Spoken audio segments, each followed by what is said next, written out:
thanks to you at home for joining us this hour. Wow, a lot happened today, and even more has happened tonight. Every Friday it's like this, but here we go. Ready?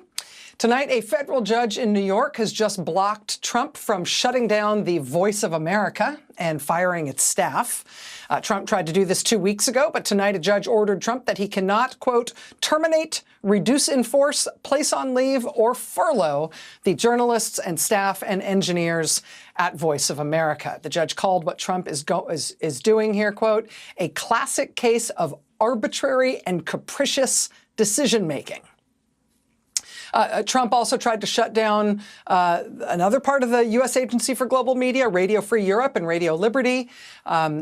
Plaintiffs also sued to block Trump from shutting down those entities. Yesterday, after those plaintiffs had initial success in court in their case, Trump actually reversed that decision and let Radio Free Europe and Radio Liberty stay open and stay funded. Pushback works. We have been closely watching the case of the Tufts University Fulbright scholar who was snatched off the street by masked officers. A bunch of things are happening in that case, and we are going to have a full update on that for you in just a moment. But I can tell you right now that a judge overseeing that case has just ordered that Trump is not allowed to deport that young woman. The courts have blocked him from sending her out of the country. Again, we will have more on that to come. Plenty of new detail on that case to bring you tonight. In a separate case, yet another federal judge has just issued a restraining order that blocks Trump from sending people to random third countries that they're not from. Like, for example, what he has done by sending hundreds of men who aren't from El Salvador to a prison in El Salvador. There is a separate court order that is blocking Trump from sending anybody else to that El Salvador prison the way that he did those several hundred men. It remains to be seen if the courts will also order Trump to return those men from El Salvador. But just in case Trump had designs on sending people to yet another random country to which the deportees had no connection, a federal judge tonight in Massachusetts has blocked him from doing that. Want more? There's more. Today, also, a federal judge has blocked Trump from shutting down the Consumer Financial Protection Bureau. Trump had tried to fire most of the people who worked there and then told the remaining people who were still there that they were not allowed to do any work. And then he shut down the physical headquarters of the Consumer Financial Protection Bureau. But now a federal judge has issued an injunction blocking Trump from doing any of that. She has, as of tonight, ordered Donald Trump to instruct the government to reinstate the employees of the CFPB and to preserve the agency's contracts and their data. CFPB employees, I should tell you, they have been showing up in person, packing the court hearings every day this case has been in court. Well, now the judge says those CFPB employees are likely to win this case on the merits. And so, as of now, they should consider themselves back on the job. But wait, there's more. On Trump's week one botched and incoherent order to cut off all federal spending, all federal grants, now a federal appeals court has upheld the lower court rulings that shut him down on that. On Trump's ham-handed White House proclamation that all so-called probationary employees had to be fired from multiple agencies. That's the one they soon realized was so blatantly illegal, they tried to take it back and pretend that it had just been a suggestion all along. Well, now a federal appeals court has upheld yet another of the lower court rulings that shut Trump down on that one as well. Oh, do you want more? Do you want more? Because there's more. Just before we got on the air tonight, we got a late night ruling from yet another federal judge who has issued yet another ruling blocking Trump, this time on one of his authoritarian fantasy executive orders by which he targeted a major mainstream U.S. law firm. Trump started issuing these one-by-one executive orders going after law firms, basically to try to scare the legal profession into not bringing cases against him in court, into not representing people or entities who Trump is targeting. He's been trying to intimidate the legal profession and individual law firms one by one so that he can get his way without having court challenges to things that he does that are illegal. Two major U.S. law firms, I think, have effectively destroyed themselves, have destroyed their own reputations and made themselves, I think, basically indelibly infamous by going to Trump, going to the White House and begging Trump to not target them, promising to do tens of millions of free legal work for his chosen causes. The firms Skadden Arps and Paul Weiss are the two firms that have chosen to do that, have chosen that attempt to get out of Trump's, opprobrium, right?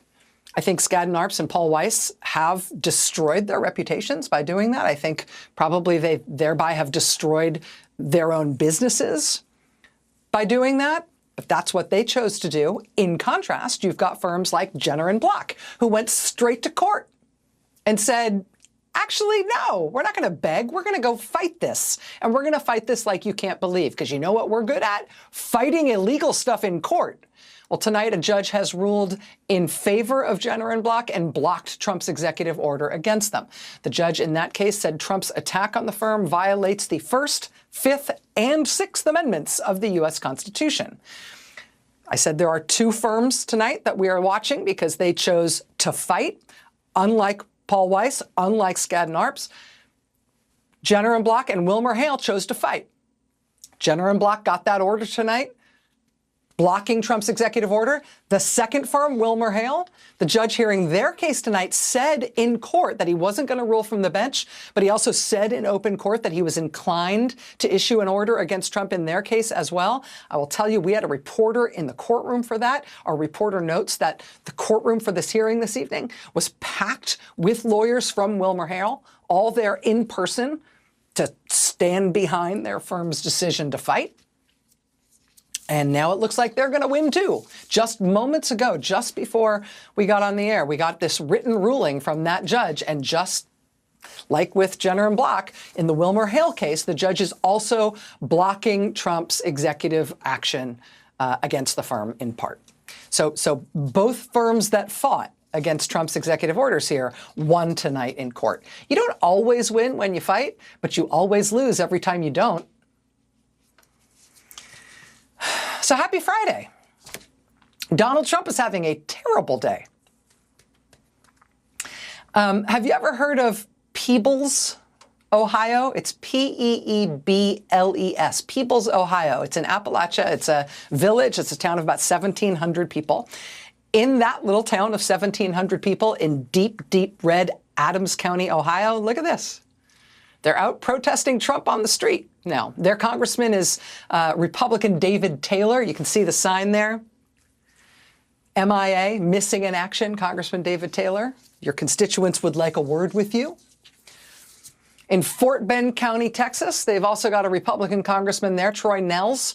Troy Nehls will also not meet with his constituents back home. So last night in Fort Bend County, Democrats Beto O'Rourke and Tim Walz held their own town hall in Troy Nehls' district in Texas. Something like 2,000 people showed up. You won't show up and meet with your constituents? Well, the Democrats will do it for you then. In Grand Rapids, Michigan last night, Democratic Congresswoman Hillary Scholten had more than 1,000 people show up at her own town hall at a local high school. A day after announcing with glee that he is firing thousands of people from the Department of Health and Human Services, and as we are still getting in reports about kids turning up with liver damage in Texas because their parents have inadvertently poisoned them by following quack health advice from Trump's health secretary, Bobby Kennedy Jr., Kennedy today turned up in Martinsburg, West Virginia for an event with that state's Republican governor. Even in Martinsburg, West Virginia, the locals were there to greet him. See the sign there? With Governor Morrissey and RFK, measles and polio are here to stay. Hands off our democracy. Today at the Department of Education in Washington, D.C., this was the scene as employees that Trump has fired from the Education Department were allowed to collect their things and leave. People turned out on the street outside the Education Department headquarters to thank them for their work, to cheer for them. Trump's efforts to shut down the Education Department and fire all its employees are being challenged in court. He has asserted that he is closing the Education Department. But you know what? The Department of Education was not created by Donald Trump. It was created by the United States Congress and is funded by Congress. And so it is Congress, not Donald Trump, that will have the last word on whether or not the education department is in fact shut down. But as he wages war against the education department in this country, people are turning out to support the people who work there.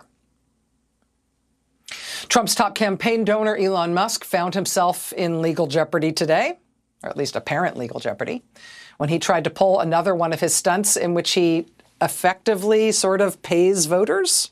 The Wisconsin Attorney General immediately went to court and said under Wisconsin state law, it does not matter if you are Donald Trump's top campaign donor, Elon Musk. It is still illegal to offer people money for voting. Elon Musk quickly deleted his tweet from earlier today saying that he was going to come to Wisconsin with million-dollar checks. He tried to recast the whole million-dollar check scheme as something totally different than what he had initially announced. Ahead of Elon Musk's planned campaign trip to Wisconsin to try to boost the pro-Trump judge they're trying to get onto the state Supreme Court there, this plane has meanwhile been flying all over the state. It's towing a banner that says, "Go home, Elon, vote Susan." Susan is Susan Crawford, the judge who is running against the Musk MAGA candidate in Wisconsin. That race is Tuesday, but early voting has already started in the Wisconsin State Supreme Court race. Donald Trump's continuing and now escalating tariff gambit sent inflation metrics up today. It also sent his gambit on his gambit on tariffs also sent the markets off a cliff. The Dow dropped more than 700 points today. The S&P 500 dropped nearly 2%. The NASDAQ drop was closer to 3%. Well done on the whole tariffs thing. And of course, today was the day that Donald Trump sent his vice president, cute coat, to Greenland.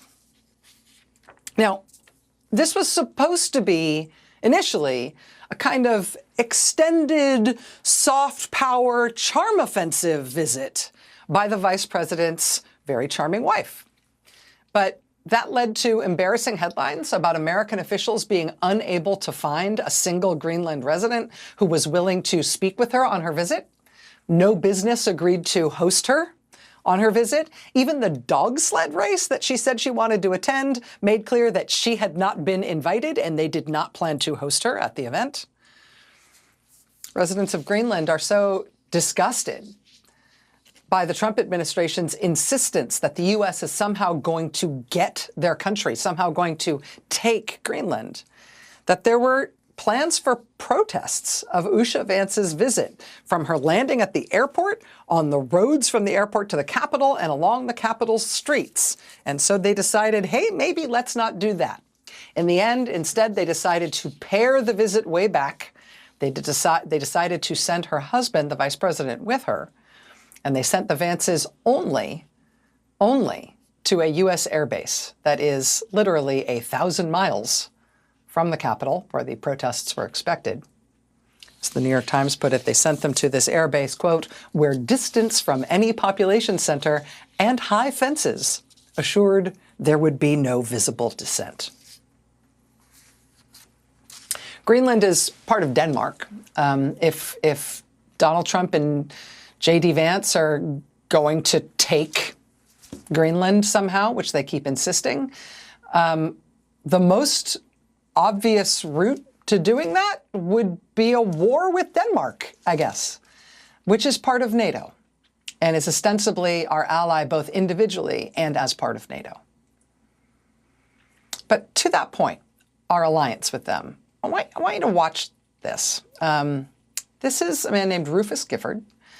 He was chief of protocol in the Biden administration. He was also America's ambassador to Denmark under President Obama. And I just want you to watch his reaction to what Trump and Vance are doing here with this stunt, with this threat, which they are now escalating. Watch. Hi, y'all.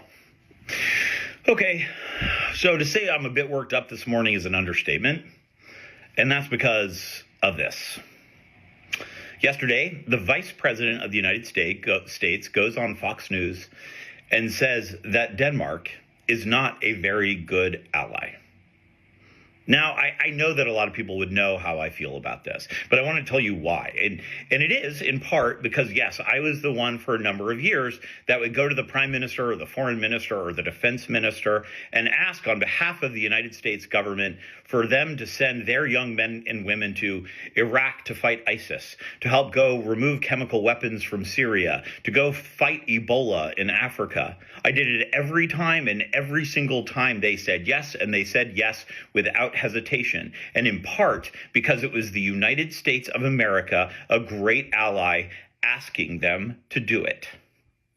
And for them to hear today that now the Vice President of the United States is saying that they are not a good ally when they have lost more people per capita, young men and women, in Afghanistan than any country other than the United States of America, it is just shameful.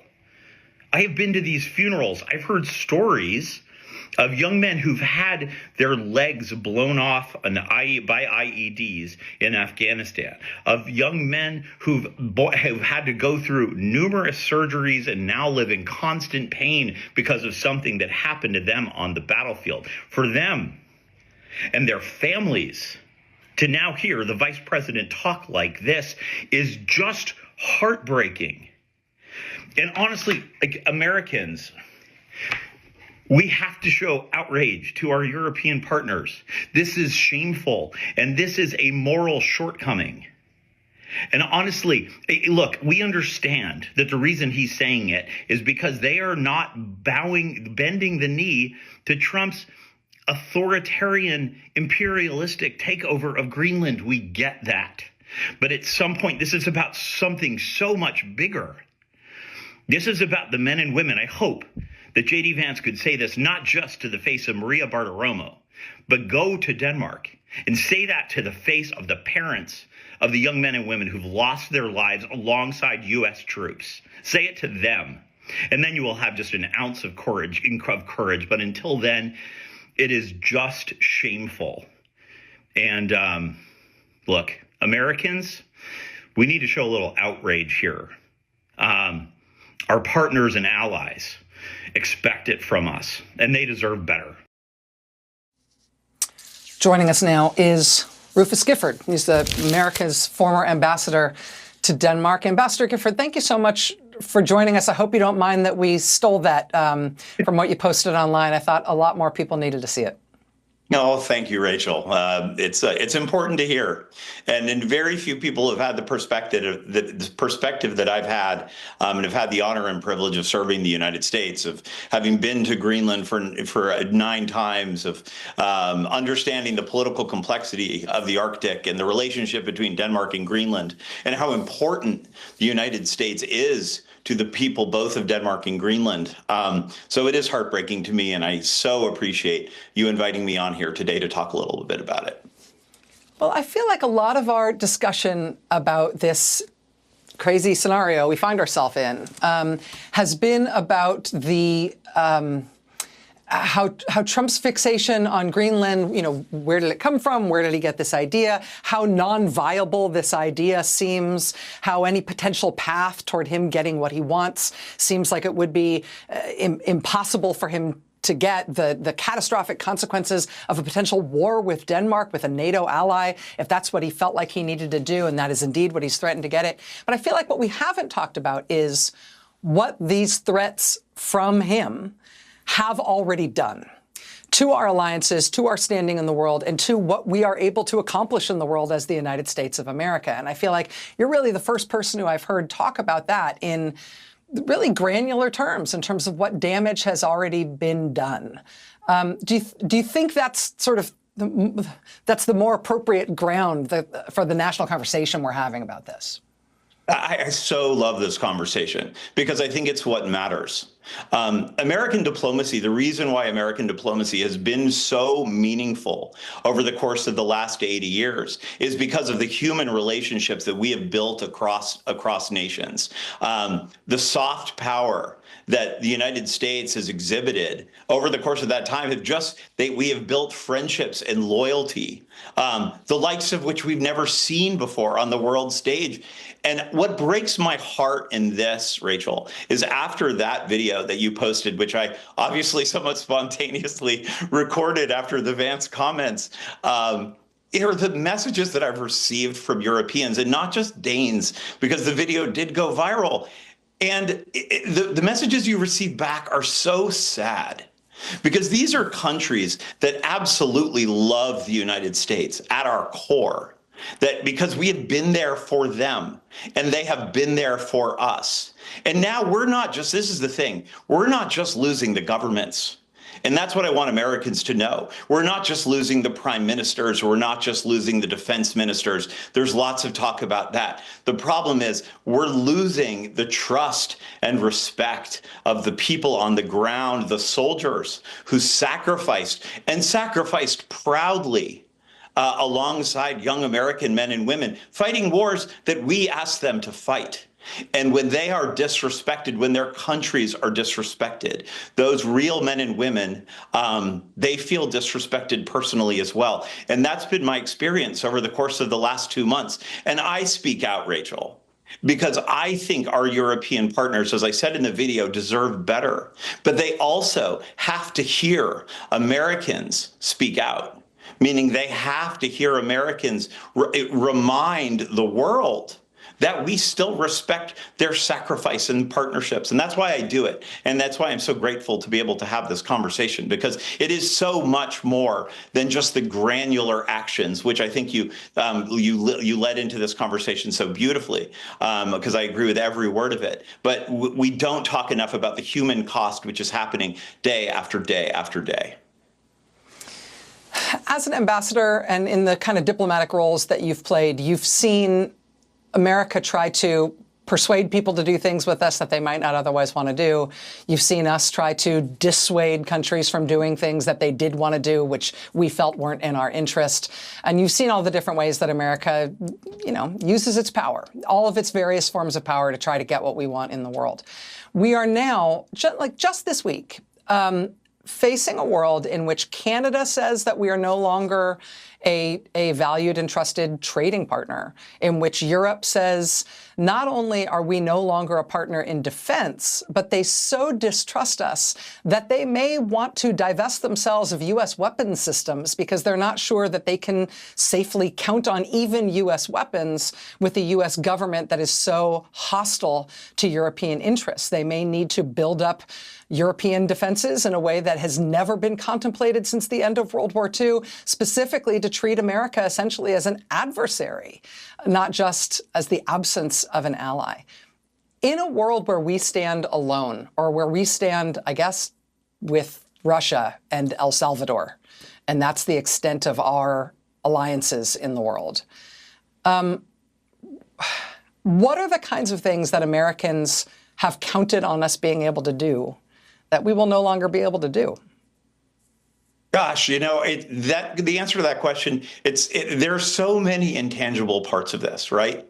One of the things that I have learned over the course of my ambassadorship was just how many students studied in the United States. I think their parents are going to think twice about that right now. How many folks literally would fly to New York and in the summer and drive to Los Angeles and experience something more about the United States than I've even experienced. They loved us. They still had a great fondness for American leadership dating back to the Marshall Plan and World War II. They carry that with them. And to see it unravel, just those cultural connections, those little things. You mentioned the economic piece. I actually do think it's important. We spent billions, U.S. companies, billions and billions of dollars of defense contracts. I helped sell to Denmark the F-35 fighter jets. I can tell you the person who is the chief negotiator of that, one of the chief negotiators of that F-35 contract is looking actively right now about getting out of that F-35 contract simply because they are afraid that Donald Trump will hold those military resources hostage if he doesn't get what he wants. And again, that will harm everybody. That will harm an American taxpayer. But again, I believe that the fraying of the human relationship and human trust is something you just can't overstate right now. It is a very, very important part of this. Americans just simply will be viewed with a degree of skepticism that we have not been viewed with in Europe for the last 80 years. And that's why we have to have this conversation. More Americans need to speak out with clarity and remind the rest of the world that there's still a heck of a lot of us that believe these values, these extraordinary values that have kept the world peaceful and prosperous for the last 80 years. A lot of us still hold them very, very close to our hearts, and I am certainly one of those. Yeah. The American people haven't necessarily changed our minds here. It's just that our government is going through a revolution. Rufus Gifford, former ambassador to Denmark, I really appreciate you making time to be here tonight, sir. Thank you. So grateful to you, Rachel. Thank you. Last night, we showed you this spontaneous big protest that sprung up in Somerville, Massachusetts. Almost instantly, like 2,000 people gathered near Tufts University the same day that a Tufts student was snatched off the street by a half-dozen federal agents who were covering their faces. They grabbed her and handcuffed her and stuffed her into an unmarked car. As of today, that spot on that Somerville street where she was grabbed by federal agents has become sort of a shrine to her and to what happened there. The tree there where they grabbed her is now adorned with flowers and ribbons. There's a sign on it that says, "ICE kidnapped our neighbor." We now know that this young woman was moved to an immigration facility, a prison, effectively, in Louisiana, despite a judge's order that she was not to be removed from the state of Massachusetts without notifying the court. She's in Louisiana anyway. Today, a federal judge ordered that Trump is not allowed to deport this young woman. While the judge reviews her case and reviews her arrest, the judge ordering that she, quote, shall not be removed from the United States until further order of this court. We also got confirmation today that this student, her name is Rumesa Ozturk, she was never even notified that her visa had been revoked by the Trump administration. The Boston Globe reports today the Trump administration revoked the visa of a Tufts graduate student on March 21st, but never notified her before masked immigration and customs enforcement agents swarmed her on a Somerville sidewalk Tuesday and took her into custody. Just think about that for a second. Think about that. I mean, it's one thing for them to have revoked this woman's visa. I mean, it has its own First Amendment issues, right? Among other things, to put it mildly. The U.S. government is not supposed to be able to revoke someone's visa because they wrote an op-ed the president disagrees with or they went to a protest. That is one part of this fight.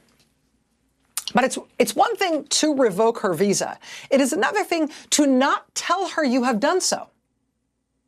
Right? Because then the first time she finds out that she no longer has a valid visa is when she is physically grabbed on the street, thrown into a car, put on a plane, flown across the country and stuffed into a prison. Right?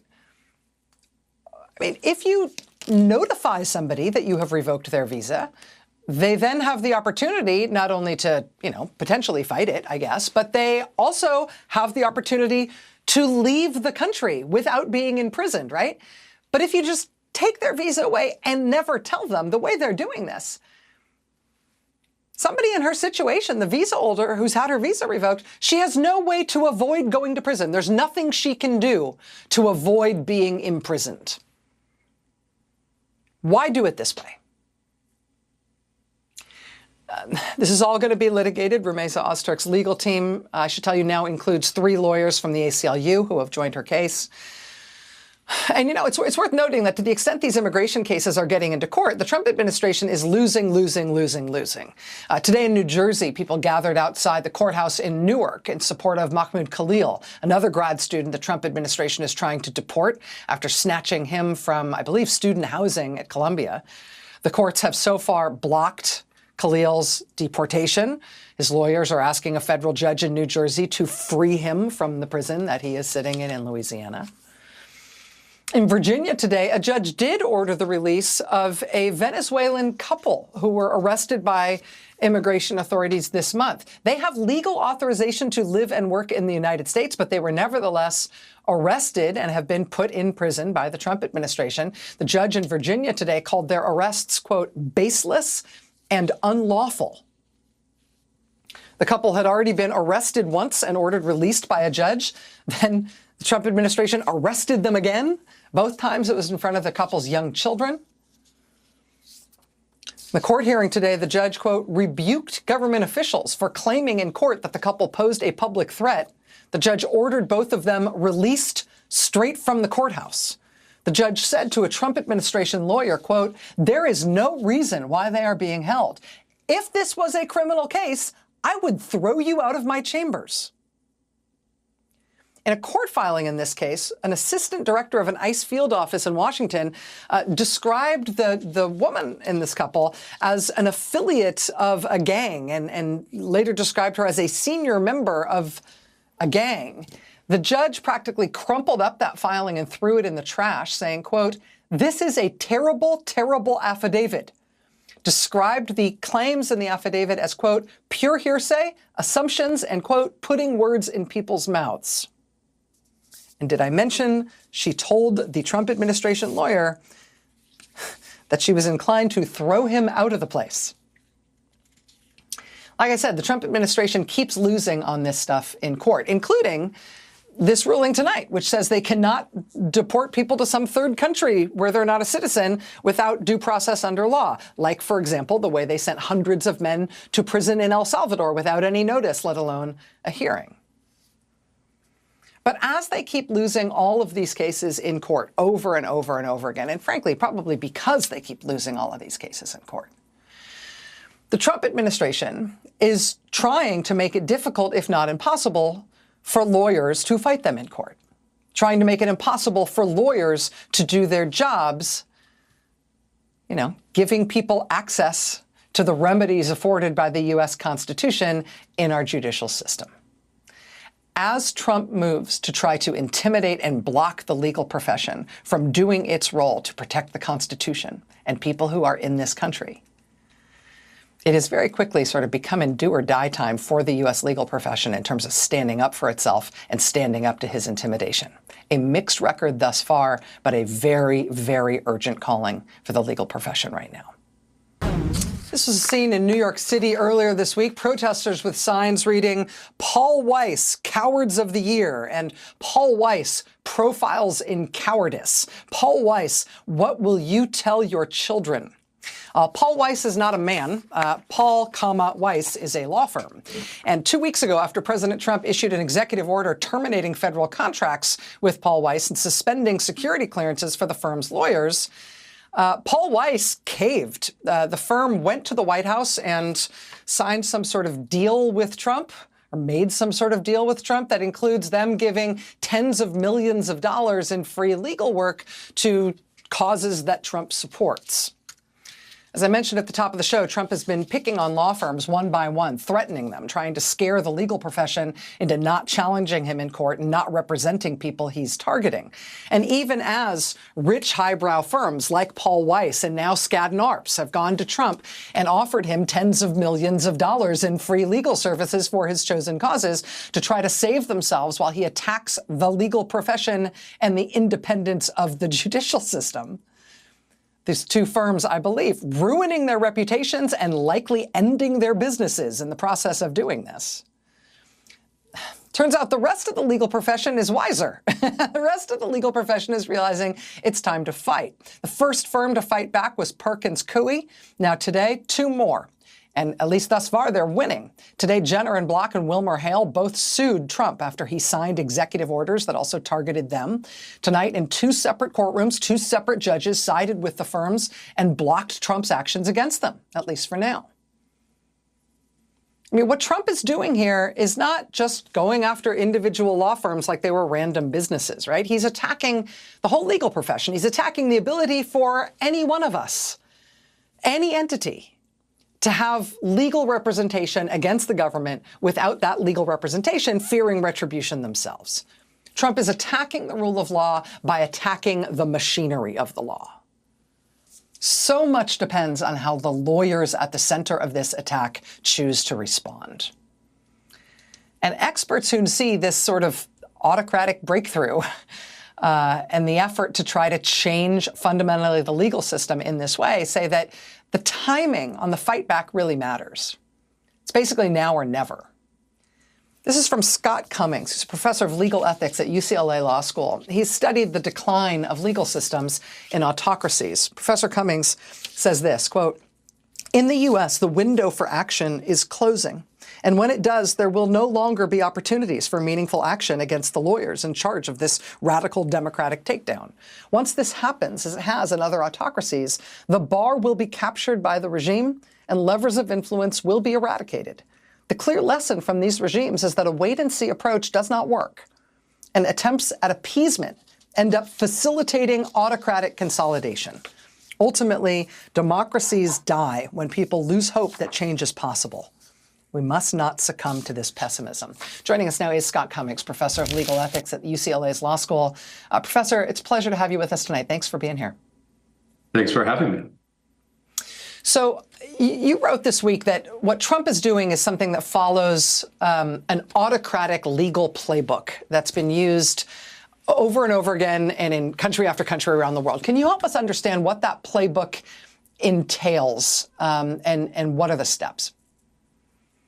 Sure. This idea about autocratic legal playbook says, basically, if you're a leader who wants to consolidate absolute power, the most effective way to do that is not through force, but through law, by finding and exploiting legal loopholes in the constitutional system, and then using those loopholes to essentially knock down and demolish all of the independent democratic institutions that are designed to limit executive power.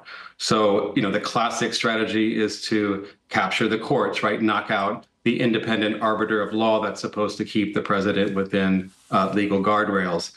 To do things like capture the public bureaucracy, right? Take over government legal offices that are designed to be independent from the president and to keep the president within constitutional guardrails. And now we're seeing the other big move that is under the autocratic legal playbook, which is to take down the legal profession altogether, right? To start at the top with these apex law firms and to disable them from representing individuals in court with interest against the government, and thereby really destroy the adversary system, because the adversary system is premised on everyone being able to select their own lawyer and have their day in court.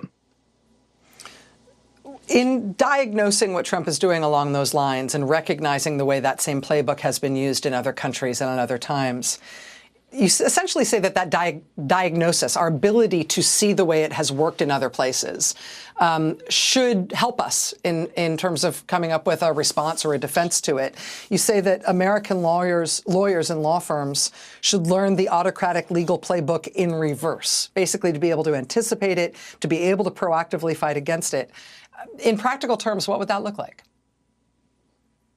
Well, I think in practical terms right now, they're way out ahead, right? I mean, they've run far out ahead of the opposition. I think people are starting to catch up to the idea that this is actually systematic, it's coordinated, it's targeted, it's well thought out. And we need to do the same to protect democracy and to prevent the playbook from being successful in this particular case.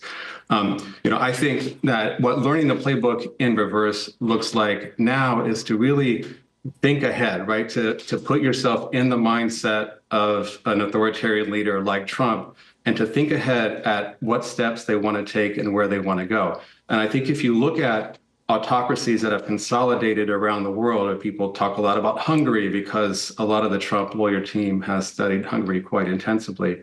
If you look at what happens in the future, right, a few steps ahead, in every single one of these countries, the important point to remember is that in none of them do leaders do all the things that Trump is doing, take aim at all of these independent institutions, and then just walk away and call a new election, right? They're doing this to stay in power permanently. And so in practical terms, what we need to be doing now is to think about what it would look like for Trump to try to stay in power permanently and to start to protect the democratic institutions that will prevent that from happening. Scott Cummings, professor of legal ethics at the UCLA School of Law. That is a very sobering analysis and one that I 100% agree with, and I am glad that you have been able to articulate it in the way you have, sir. Thank you for being with us tonight. Thank you for having me. His name is Trevor Milton, which sounds like a fake name, but it's his name, Trevor Milton. He posted the news himself on Twitter. Trevor Milton had been convicted of lying to investors about his company's electric trucks. convicted of securities fraud and wire fraud. He had been preparing to serve 4 years in federal prison for that conviction, but now that had all changed. He posted this on Twitter last night. Quote, "Today I was issued a full and unconditional pardon by @real Donald Trump himself. He called me personally to tell me." And of course it was true.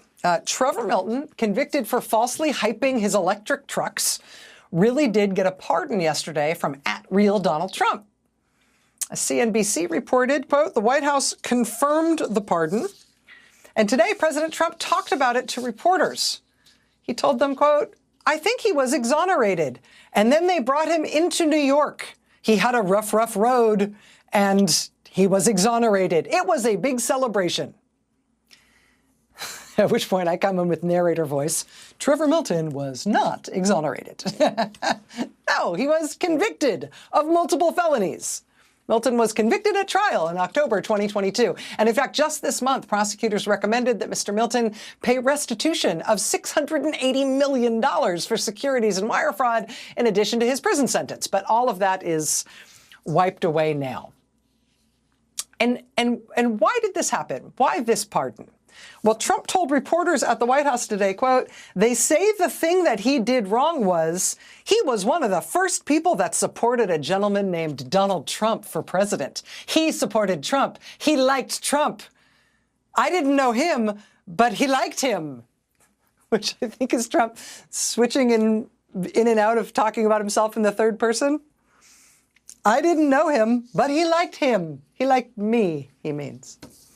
I should tell you that Trevor Milton, at least according to his political donations, was not one of the first people to support a gentleman named Donald Trump for president. He only started donating money to Trump once he was very deeply in trouble. Quote, "Following Milton's 2023 sentencing, the former CEO made significant political donations to Trump and his allies. This included more than $900,000 to the Trump 47 committee in October 2024 and $750,000 to RFK Jr.'s political action committee the same year." Federal campaign finance records indicate that 2024 was the first year Mr. Milton ever made six-figure political contributions. Also of note, as the AP reported, Trevor Milton was represented by 2 lawyers connected to Donald Trump, one attorney who has represented Trump's family business, the Trump Organization, and his other lawyer is Pam Bondi's brother. I wonder how he got this pardon. I wonder who told Donald Trump that this was his first ever big supporter for president. I wonder who told Trump that this guy had been exonerated. It's weird how the pardon power works now.